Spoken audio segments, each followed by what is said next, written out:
Hi, Vicki Edwards here, along with Dawn Fletcher. Welcome to Women in Tech, Coffee with Co-Eds. I am at the University of Southern California with our guest speaker, Reagan Meek. Dawn? I am at the University of LA with a computer science major, Missy Bridgwater. We are so excited in the middle of December to be in Southern California talking with these incredibly intelligent young ladies with majoring in blockchain. And Missy is majoring in computer science as my focus. Yeah. Well, we thank you guys very much for taking time out of your final exams week to talk with us about tech stuff. So as you guys know, we work with LiveVox, and LiveVox is a software company. And we think it's important to spend some time talking with ladies who are pursuing a career kind of with a foundation based in computer science, technology, different things along those lines. And we just really wanted to have an opportunity to talk with you about what are you seeing in the tech world? What are you learning today? What are things that you see in the future? How do you envision your career? You guys are going to be making career decisions. Where are you going to work? Why do you want to work there? What questions do you have for Dawn and myself? While Dawn and myself work for a software company, we don't have the same background that you do, but we all ended up the same place anyway. So we just wanted to have a conversation and see where you guys' thoughts are. Dawn, what are your thoughts? So Vicki, I think I'd like to start off with the very simple question is why tech, right? So what got you interested and what got you here where you are today? Do you want to start, Missy? Yeah, sure. So I think something that always made me inclined towards tech was that I was always into math, but I also wanted to know how to apply math to the real world and find something that could actually benefit others through math. That has always been really important to me, that I could apply it in some way like that. And I think once I discovered computer science and the power you could do, I was kind of just hooked, because behind one simple screen, you could do tons of machine learning based projects. You could build a website for good. You could just have infinite possibilities. And I think that's really what hooked me into technology. That's great. That is really interesting. Reagan? About your story. Really similar to Missy, I really liked math growing up. I really liked physics in high school and kind of like learning the why of everything. And so like moving on to college and like seeing like the different majors you can take, like what has an effect on the world and like what is really like fast paced and changing and innovative right now. And at the time I applied, it was computer science. And so I didn't even know what it was when I started. Like my first time coding was in college and I was like, what is this? And so I started, and ever since then I really liked it. It's just super like inquisitive and innovative, and you learn so much every day. And it's definitely not easy. It's like really kind of like retraining your brain to think like a computer, like not like a human way. But every day is really interesting and fun and really keeps you on your toes. So. Well, you said something that's really interesting about the fast pace, the different things that are happening, and some of the things that you guys are seeing in tech. Obviously, you're at the forefront of some of the changes that are happening. What are things that you're seeing changing tech that you're experiencing now? Like innovations in tech that you've seen? Yes. Yeah. So I have a few thoughts about that. I'm minoring in blockchain. So I'm majoring in computer science, but at USC, I think we're the only school like in the nation where you can get like an actual degree in blockchain. It's like this new big buzzword with cryptocurrency. And it's pretty much just like an entire like systems engineering on a decentralized basis. And so like looking at how to use that past like NFTs and crypto, like all those buzzwords that are kind of like not really here for the long run, but how to like integrate that into like lasting software, like government and even hospital like applications. So I think that's been really cool to learn about that, like knowing the technical background and not knowing like the forefront, but knowing all of it. And also like AI, like there's this new AI platform where you can literally ask it anything, including like, I use it for my homework. I mean, don't tell my professor, but like it knows how to answer these really intense, hard problems. And so seeing all this change and innovation around us is really motivating, because we're like, okay, I guess what we're studying for every day like means something, and we're going to come out of this like with these skills that we can go forward and take on with the rest of our lives and be like, yeah, we can do anything from this point on. And then the pace of change, Missy, what are you seeing in the pace of change in your experiences at UCLA? Yeah, absolutely. So I'm a part of a research lab right now that is using machine learning to essentially we're trying to reduce health disparities within chronic kidney disease and patient care.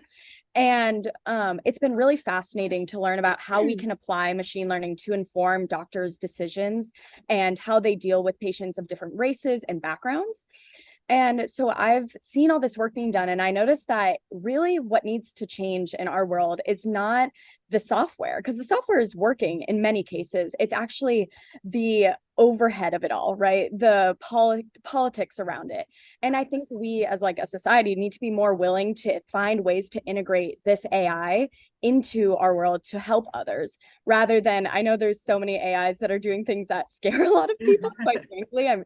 I saw an AI yesterday that like types an essay for you if you just give it a prompt.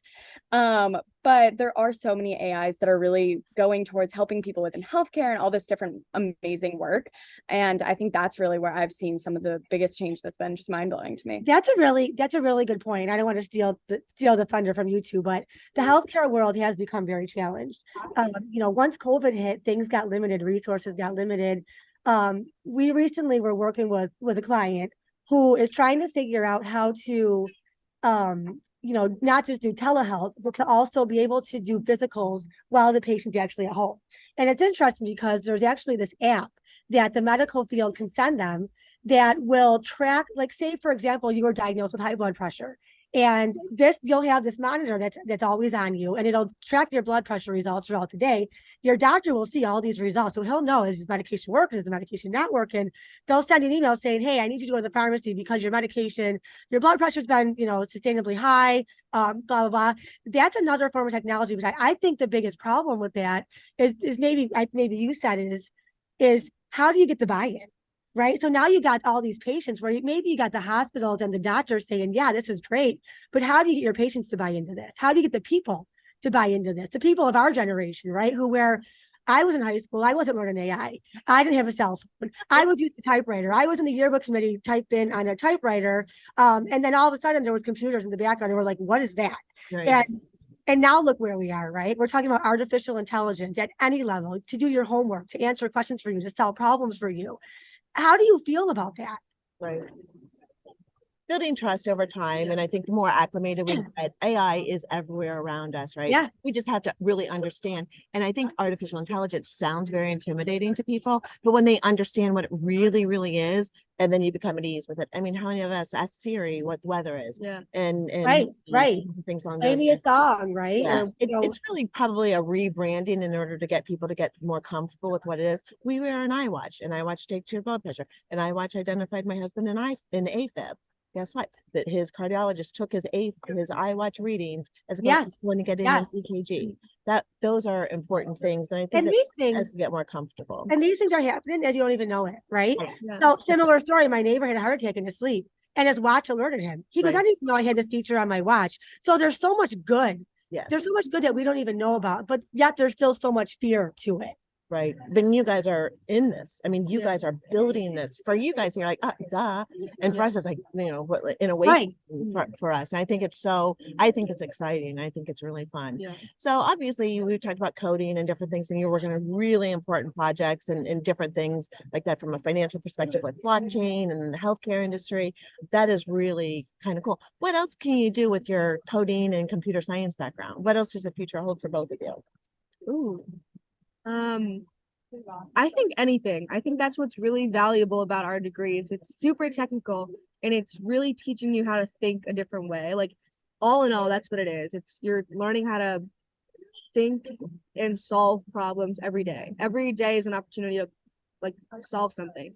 And so I think, when we tell people we're computer science majors, they ask, what do you want to do? And you're kind of like, I don't know, and I think it's kind of anything. Do we want to go in a more technical role? Do we want to go in a more like product or project management role where you can manage people? And I think what's really interesting is the more you learn about computer science and its field in software engineering, the more you can like relate it to real world scenarios. And I think that's what's so valuable about getting a technical degree nowadays, is being able to translate from the code into like the real world situation. Like, you could present to a board of directors this piece of code that is just literally just random words on a computer screen and show the world like this is actually for good. And then I think that's how we can change the bias on like artificial intelligence or machine learning, is just having more people being able to like translate. It's pretty much like one coding language to like English, and so the more people that are involved technically, I think will help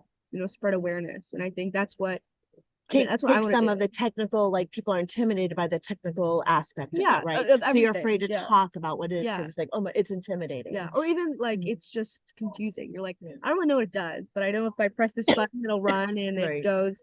But like having that technical background to use for the rest of my life to be like, wait, I can solve problems this way using this, and it's faster like this. I think that's kind of where I want my like technical background to take me. Yeah, absolutely. No, I think I really relate to Reagan with kind of not knowing exactly where I want to go. I think, especially our generation is starting to really look at colleges and say, we don't know what we want when we're 18 years old. Sure. And that Right. picture of like, oh, you're just going to go to college, stay in one job your whole life, and maybe just only stay with one company forever. I think that's really starting to change. People want to be doing new and different, exciting things. People want to have the flexibility to change fields when they're unsure. And I know for me, I went into college undeclared within engineering, but because I was like, I don't know what I want to do. I had never coded in my life. And then I started coding, right? And I was like, this is really cool. And I realized not only did I enjoy coding, but it just gave me the most options because guess what? Like all my parents are in business. None of them had a business major. Business is something you learn once you're in the field. Yeah, Absolutely. It's not really something you can just, I mean, you can learn it at home, but it's hard. I don't know. Right? I don't know if I could do that. I'll give it a try. And I was just like, I want to come out of school with a skill. I want this $100,000 going Yeah. towards school to actually give me something tangible. Yeah, for sure. And I said, I can go into business. You could even go to law school or medical school after coding. I've seen people do that in computer science, go to these other crazy programs. So I was like, leaving the most options open, giving yourself a stable income after college, but also doing something you really enjoy that has flexibility. You can live anywhere in the world. You can work remotely. These are just things that, you want to start considering. Not only do you love the job, but also work-life balance. And are you going to be happy while you have the job? Yes. So many things that Vicky and I just, we converse a lot and all the time. And we talk a lot about gender gaps, but we also are recently talking about generation gaps. And you guys are really teaching us a lot about boundaries, right? Because you probably heard me say this multiple times, but that was not a term that was not a word in our vocabulary. Boundaries was not a thing. And now you guys come into the world and you just said it. We want flexibility. We want the ability to change our minds. We want the ability to not be locked into a job for the rest of our life. Maybe we want to change our career path. And you're taking something that's definitely universal and that's going to continue to grow in the world. Yeah. Technology is never going to be a bad choice. Right. It's evolving every day and changing every day. You taught me something new today about AI, right? Like we think workflow, we have AI and AI is incredible. But now you're telling me, well, I can tell AI to do my homework. And I'm like, man, where was that when I needed it? You need to walk to the library. Yeah, right. We had like encyclopedias. Like we were one of the fortunate households that actually had encyclopedias. But you couldn't copy every word verbatim because every encyclopedia was exactly the same. You guys have all these cool things now where you can, maybe change it around a little bit for me, make it look good, and the AI is going to say, okay. That's funny. It's interesting how things have come. So what kind of questions do you guys have for us as you think about, like Dawn and I have been in our careers and different things. We both got into a tech world in a different way, right? Like mine, I came through, just in a different way, foundationally, but we're a different place in our career. What questions do you guys have for us? I'll start. I think so. Like we were just talking about generational gaps, and I like my saying is like my generation doesn't have a 10-year plan. We have a 2-year plan. We're like, we know after college we want to work here, and then we have no idea.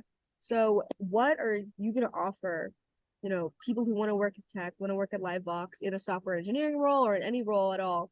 What are you offering this new generation to work here rather than anywhere else? Like why LiveVox, That's a great question. A 2-year plan. I love that. Have you heard of that, Dawn? The 2-year plan? I talk to my daughter a lot, who's 19, like you guys, sophomore at University of Tampa, and she says the same things to me, and I learn a lot from her by having these conversations. I think to answer your question, we didn't have a 2-year plan. We didn't have a 10-year plan. We hoped to land a job and go the duration. That was our goal. A nice 9 to 5, good benefits, a good 401k, and we were satisfied. But that's no longer satisfying, even to women like Vicky and I. And you say, why LiveVox? I think LiveVox is a company that is already a step ahead of most companies within the United States. They're becoming more European based on their core values, their work-life balance, their family values. the way they treat their employees. These are things that you guys are teaching us and exactly what you're looking for, right? You're not going to be talked down to. You're not going to be manipulated, and you're also not going to be handcuffed to a job. So one of the things that I would say, like why LiveVox is, Reagan and I were talking about, the number of hours that you work, right? And the number of hours that she spends studying, the number of hours that she spends in her cohort and different things like that. She has found her kind of like her community of people where she really enjoys them. I have found my community of people at LiveVox. Absolutely. Yes. I love the collaborative work environment that we have. It doesn't exist everywhere at all. And that is just, it just is what it is. And so we are very fortunate, and that is a very specific culture that has been curated by our leadership, and it's intentional. And so that's, in my mind, one of the biggest reasons to be at LiveVox. And it makes it easy to get through difficult challenges. It makes it easier to get through tough times, and it makes it awesome to come to work, right? So Sure. happy and bad. Yeah. So that for me, that's one of the biggest things. And I love our product, and I love learning. Like, believe Right. me, I have learned a lot, and I have to continue to learn. And that's the other thing I was going to, well, it's your guys' turn for questions, but we can talk forever and ever and ever. Oh, yeah. That's what we do. That's what we do. I Right? know that- right, like, all right, so your turn. That's a great question. Yeah. So, but Culture's yeah, really I hope we answered it well, because it was a really good question. Yeah. so No, Missy, what question? yeah, absolutely. I know, like, so we're all women in technology, right? And, I think Reagan and I can probably speak, there's still, the gender gap has definitely decreased in time, but there's still, it's existing. And obviously you guys had to go through it when it was still pretty rough, I imagine. So I would like to know, like, what advice do you guys have for young women in technology? Like, what has been the things that have gotten you through this field? And, when maybe you were struggling because of things like being a woman, what was something that encouraged you to keep pursuing it? Do you want to go first? I'll let you go first. Okay, Good so, question. no, I think even if you take technology out of the mix, Mhm. just a woman in a business world has always yeah. been challenging. Right. And we've overcome a lot over the past 20, 30 years. Now, when you talk technology, there still is, right, a gender gap. And I think it's because a lot of women, they don't know about what their the courses are or what schools to go to. They're not taught that, right? You're still not taught in high school what the next step in your life is going to be. It's where are you going to go to college? Who are you going to marry? When are you going to have kids? This is a really tough question to answer, because it's, how did we overcome it? We really haven't yet. So Right. I have some thoughts in it, because you only own you, right? Right. You are only responsible for you and how you respond to things. And there's going to be times that it stinks, right? You're going to be sitting next to somebody who makes more money than you do. And you're like, oh my gosh, we came to work, we parked next to each other, we walked up in, the same elevator, we're next to each other, and you make that much more money than me. Like, all right, how am I going to overcome this? So first of all, are your skill sets aligned? And let's just pretend everything's the same. Well, what is it that you need to do? So what I've always done, and I preach this to everybody: find a mentor. Find Yes. a mentor, Yes. have a mentor, have a plan with mentor. I don't care if it's a man or a woman. I have had male mentors most of my life, occasionally a woman mentor. And the reason for a male mentor for me, it helps me understand my line of thought, their line of thought, right? I do not want somebody who thinks like me. I need somebody to think differently than me, to challenge me. And they'll be honest with me, right? Like, I might think we're the exact same. And I'm also extremely competitive. So if I think someone's making more money than me, I'm gonna like work so hard in order to make that happen. And so I can only do what I can to change that gender gap. And then, so I'm gonna do what I can. And then I'm gonna support all the women around me. I'm gonna Exactly. champion other women. I'm Find a going support to help network. recruit and retain and support women. I have 2 daughters, and I talk with them all the time about their value and how important they are and the things that they bring. And nobody's, you work and you keep going, and you can only control what's around you, but you make it better for you and the people behind you and the people in front of you and the people next to you. And that's how we can make our difference, but also get a mentor, because that person will help you make sure that you're not deceiving yourself, that you are the same exact person, right? The same Yeah. skill set. Yeah, So always have a mentor and always keep your network open. And to always Denise point, always support each other. Yeah. Just you two meeting by chance, right? Vicky and I met by chance. And, you know, here we are broadening in our skills and learning more and growing together and putting ourselves out there and continually meeting new people. It's just something that you're going to need to do in order to continue to better yourself. Right. Yeah. No, Yeah. I think it's really interesting. I love the mentor idea, absolutely, and supporting other women I think is just the most important as well. But I know you had mentioned how you think sometimes women are going less into the fields because of maybe lack of resources Yes. or knowing about it. And I know you had mentioned high school, and I've been thinking recently, I think it starts even earlier. You know, I think when we have kids, right, if we're talking to a 5-year-old, Yeah. we'll tell her, "Oh, you're so pretty. Yes. You're a princess." Yes. When we talk to Yes. boys, we tell them, "You're so strong, you're so fast, look at you go." Yeah. We right. give women this sort of idea that, oh, they're doing great things based on just how they're born. They're born beautiful, Yeah. right? Whereas we're boys, you've achieved something. And Mm-hmm. I think that's something that really has to change in how we talk to kids and even how Love we it. give girls Love it. dolls and we give boys Legos. We're crafting Right. engineers out of boys from the day they're born. And we're telling girls to go pretty and we're giving them baby dolls to be mothers.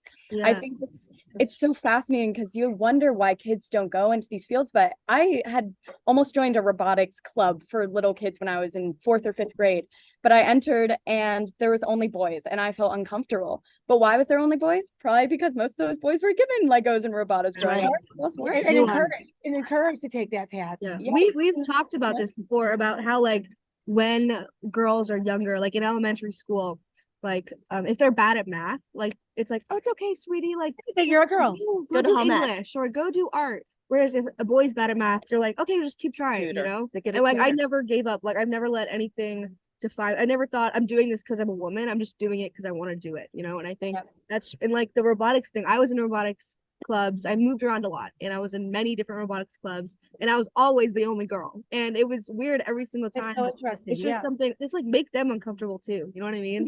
Let them feel it too. You know, I'm coming in because I can do this. Like, don't think I can't. Like, we're the same skill level, and just kind of infiltrating the boys' clubs around the world. You guys, you Right. taught us Yeah. this. Your generation, my daughter taught me this, right? Yep. That it, Yep.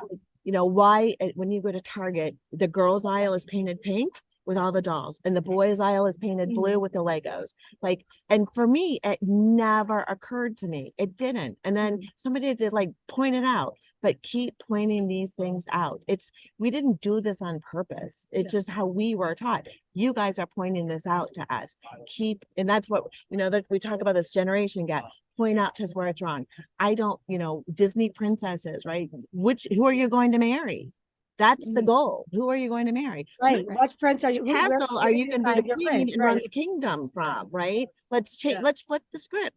But we have to think about it differently, and you guys have to keep doing that for us and with us. And we need to do it together. And I'm Right. excited to do it with you guys and with your generation. And that's why we need to keep having coffee with co-eds Yeah. because Yeah, no, I think talking to you has been so eye-opening already. Some great love it. things about you're so spot on with, you know, being a child and being a parent. Because it makes me almost laugh because my daughter's responsibility was to unload the dishwasher while my son's was to take out the garbage. Right. So it even starts with those little things, right? It has nothing to do Absolutely. even with technology, but just how you just go to what you're used to doing, right? Absolutely. Like what the old norm is, and there's no normal anymore. Let's shake it up and Let's shake it up, let's be yeah. comfortable with shaking it up. So I want to be completely respectful of your guys' time and Yes, you're same. in the middle of finals week, and God bless you for taking the time. Oh, your this has time been with- incredible. seriously. This Again, was- a learning experience for me. Yeah. I'd love to do As well. this again with you guys because like Vicky said with her daughter, same thing with my daughter. I asked my daughter a lot of questions Yes. about, you know, where she sees herself in 10 years, what she wants to do. Now, obviously her career path is a little bit different than yours, but with the same drive that you both have, right? And going into a man's world and going in there with confidence. Right. And I think just to close it, Vicky, because I understand that there's a lot of time you have to go, but men are recognizing that more and more now, right? We're no longer ordering the lunch when we're sitting at a round table, right? There's more roles and responsibilities that the men are taking on, understanding that it's really becoming a woman's world. Yeah. That I'm good because we're good at it. Because we're good at it, and we want to continue to learn from you. That's right. And keep it going. And I thank you guys so much. Missy, it's so good to see you again. Yeah. Isn't she Great to see great? you both. She's awesome. And safe travel. Reagan, I feel like I've already met you 25 times, but So, all right, No, guys. Thank you guys so Have a great much. holiday. Talk to you soon. everyone, bye-bye. Thank Bye. you. And